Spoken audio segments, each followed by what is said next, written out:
Olá, meus irmãos e minhas irmãs, muita paz e muita luz em cada coração e em cada lar, neste momento em que mais uma vez buscamos os ensinamentos do Mestre Jesus, que estão contidos na doutrina espírita. Hoje nós vamos falar de um assunto, de um tema da maior relevância dentro da doutrina espírita, que nos ajuda a compreender nossa vida presente, nossa vida futura, nossas vidas passadas. Eu vou recitar um poema da autora espiritual Maria Dolores. Ele foi psicografado por Chico Xavier na noite de 19 de abril de 88, em Uberaba.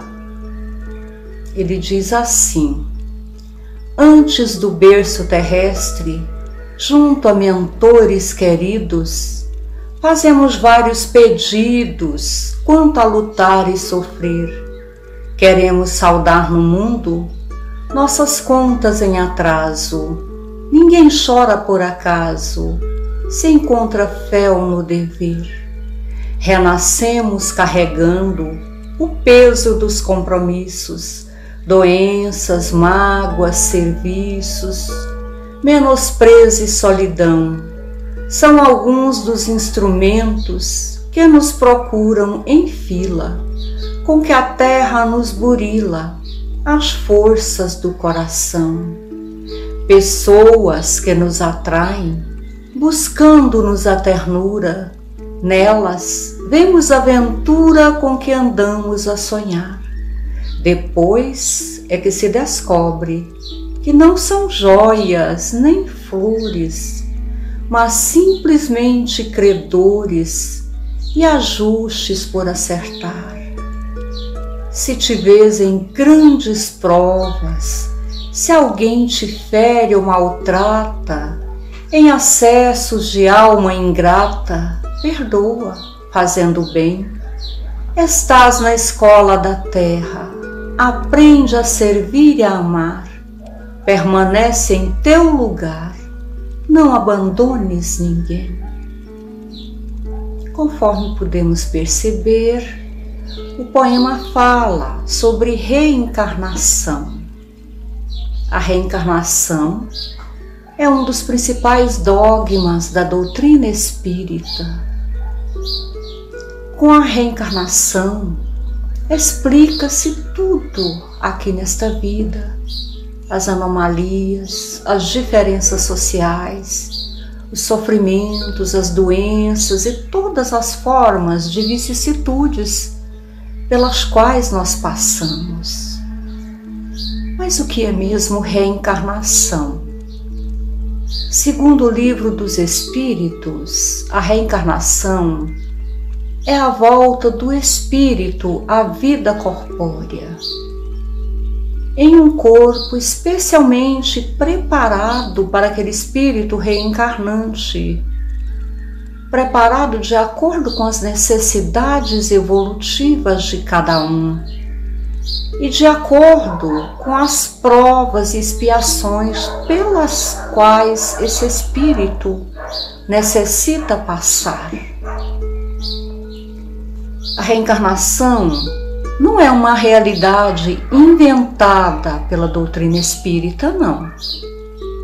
A reencarnação faz parte das leis naturais, ou seja, das leis de Deus.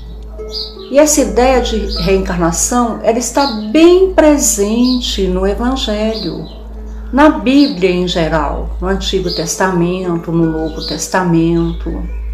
Lá no Evangelho de João, no capítulo 3, nós vamos encontrar aquela passagem do diálogo de Jesus com Nicodemos. Nicodemos era um senador judeu, era um daqueles doutores da lei. E ele vem procurar Jesus com o coração aberto. Ele ouvira falar de Jesus, dos milagres que Jesus operava, e ele vem até Jesus e diz para Jesus: o Senhor é um homem de Deus. Pelos prodígios que o Senhor opera, o Senhor é um homem de Deus. E eu quero saber como é que se faz para entrar no reino dos céus, no reino de Deus. E Jesus diz para ele: Nicodemos, na verdade eu te digo que para entrar no reino dos céus é necessário nascer de novo. E Nicodemos fica meio assustado e diz: mas Senhor, como pode ser isso? Um homem já velho entrar novamente no ventre de sua mãe e renascer?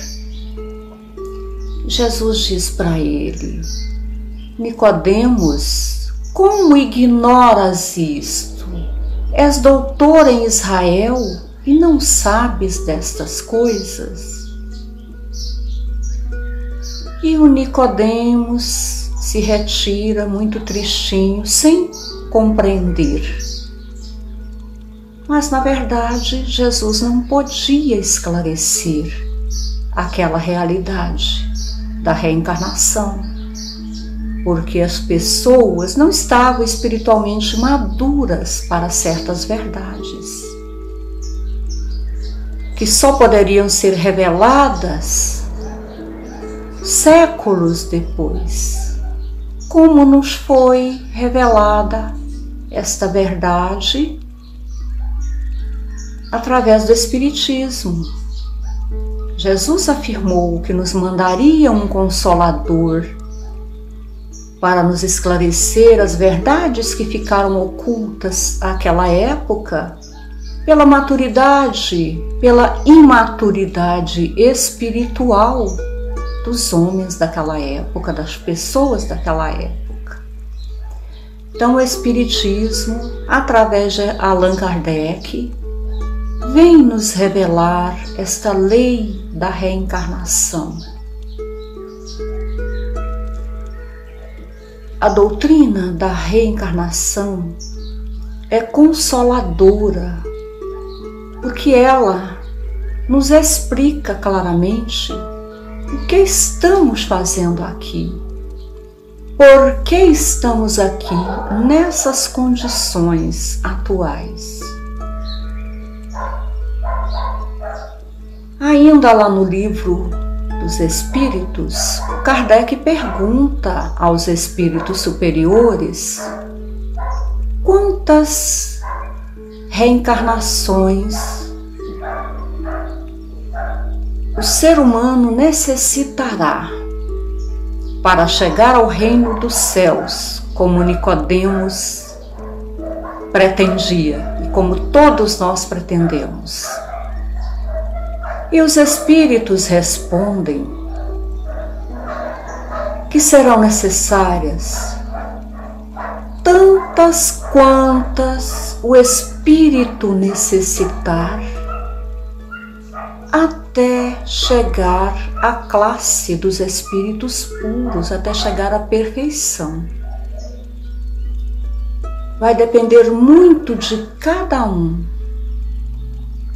Se aproveitarmos bem cada uma dessas reencarnações, seguindo os passos de Jesus, nosso Mestre, nós poderemos encurtar essas nossas reencarnações. Vai depender do que fizermos em cada uma delas. E a nossa encarnação mais importante é esta: é o aqui e o agora. A nossa meta é a perfeição. A perfeição relativa, porque a perfeição absoluta só pertence ao Pai, só pertence a Deus. Deus é perfeito. Nós também chegaremos à perfeição relativa. Chegaremos perto de Deus. E para isso, o que é necessário? Fazermos desta nossa encarnação um caminho de luz, um caminho de progresso espiritual. Preocupamos tão somente com o progresso material. Trabalhar, trabalhar, trabalhar para manter o corpo, para manter as necessidades. Quando, na verdade, o mais importante é trabalhar pela nossa evolução, pelo nosso progresso espiritual. E a reencarnação é a oportunidade bendita que o Pai Celestial nos concede para este progresso espiritual, para essa caminhada rumo ao reino dos céus. Quando falamos reino dos céus, é o reino dos espíritos perfeitos, da primeira ordem dos espíritos, que é a ordem dos espíritos puros. Emmanuel diz numa mensagem muito bonita, psicografada por Chico Xavier, que a meta do espírito é a perfeição e o único caminho é a reencarnação, porque é a reencarnação que nos proporciona a oportunidade de saldar as nossas dívidas, de resgatar os nossos débitos, como diz lá na primeira estrofe do poema. Queremos saldar no mundo nossas contas em atraso. E aí a vida nos proporciona as dores, as mágoas, o serviço, o estudo, para que nós possamos aprender e evoluir, nos corrigirmos, recomeçar a nossa caminhada rumo ao Pai Celestial. Muito importante compreendermos a reencarnação como a justiça divina. Deus não é um Pai cruel que vai nos condenar eternamente, como dizem as religiões tradicionais, nos condenar ao fogo do inferno. Ele nos concede a oportunidade bendita de resgatarmos cada um dos nossos débitos aqui, onde os cometemos. Estamos sujeitos à lei de causa e efeito, ou ação e reação, segundo a qual nós sofremos as consequências dos nossos próprios atos. Como diz lá nos Evangelhos, a cada um será dado conforme as suas obras. Então eu estou aqui para resgatar os meus próprios débitos, não para quitar as contas de outra pessoa, como algumas das religiões tradicionais colocam para nós, que estamos pagando os pecados dos pais, dos antepassados. Sabemos que não é assim. Estamos aqui para quitar os nossos próprios débitos. Então, nada de reclamar, nada de lamentar quando estamos sofrendo, quando estamos passando por dores que a gente julga até insuperáveis. Nada de lamentar, apenas agradecer ao Pai pela oportunidade bendita de podermos saldar os nossos débitos, quitar as nossas dívidas e evoluir cada dia em direção ao Pai Celestial. Então, que Jesus nos abençoe, que Jesus nos ajude e que nós também façamos a nossa parte, colocando em prática o Evangelho de amor de nosso Senhor Jesus Cristo, que é o guia da humanidade terrena, que é nosso mestre, que é nosso caminho e que é a nossa vida. Que Jesus nos abençoe. Obrigada pela atenção, irmãos.